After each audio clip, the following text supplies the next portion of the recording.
এখানকার স্প্যাগেটিগুলো অনেক বেশি আমি রিয়া আসলে অনেক ভালো হতো, মিস করছে। আপনি তো ওকে অনেকবার রিকোয়েস্ট করেছেন। মানে আপনিও ওকে রিকোয়েস্ট করেছেন, তাও আসলো না। আমাকে গুরুত্ব দেওয়ার এমন কোনো কিছু নেই। শোনেন, আমি কারো কাছ থেকে শুনেছিলাম আসলে এই গুরুত্ব দেওয়ার ব্যাপারটা না মানুষের মানে রিয়াকশনের উপর নির্ভর করে, কিভাবে আপনি তাকে বলছেন কথাটা সেটার উপর নির্ভর করে। যেমন ধরেন আপনার পা মচকে গেছে, হ্যাঁ, সেটা আপনি যদি হেসে হেসে বলেন আমার পা মচকে গেছে, মানে কেউ এটা কোনো গুরুত্ব দিবে না। কিন্তু আপনি যদি সিরিয়াসলি বা খুব নর্মালভাবে বলেন যে আমার পাটা মচকে গেছে, তখন সেটার দিকে মানুষের গুরুত্বটা অন্যরকম হবে। করেক্ট? আপনি কিন্তু ভালোই বলেছেন, কিন্তু একটা কথা কি জানেন, আমি রিয়াকে যেই ভঙ্গিতেই বলি না কেন তাতে কোনো লাভ নেই। এনিওয়েজ বাদ দেন। আপনি তো মিজুলকে অনেক জায়গায় খুঁজেছেন, কোনো রেজাল্ট পেয়েছেন? মিতুলকে খুঁজে পাওয়া যাবে, কিন্তু সমস্যাটা অন্য জায়গায়। আমার কাছে এটা অনেক বড় সমস্যা মনে হচ্ছে।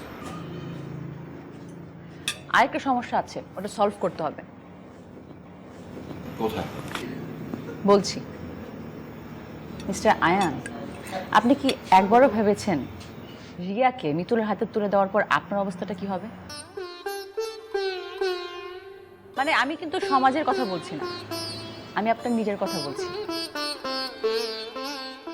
রিয়া যখন মিতুলের কাছে চলে যাবে তখন আপনি কি করবেন?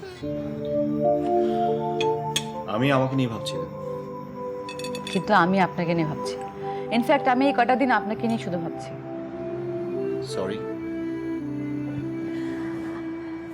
আয়ান দেখুন, জীবনের অঙ্গটা এত সহজ না। আপনি আপনার নিজের কথা একবার চিন্তা করুন। আপনি কি চান না আপনার ভালোবাসার মানুষটাকে ধরে রাখতে? আপনি যেভাবে বলছেন মনে হচ্ছে কি জানেন, আমি চাইলে সব কিছু ঠিক হয়ে যাবে। হ্যাঁ, করেও ফেলতে পারি, কিন্তু আপনি শুধু আমি যা বলবো তাই করবেন, আমার কথা মতো প্রতিটি কাজ করবেন, তারপরে দেখবেন হয়ে গেছে। আপনি এসব কিছু কেন করতে যাচ্ছেন?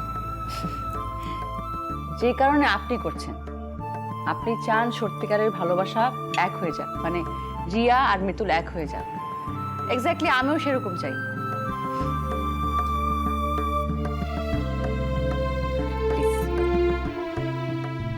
অ্যান্ড ধরে নিন এটা একটা পরীক্ষা, ভালোবাসার পরীক্ষা।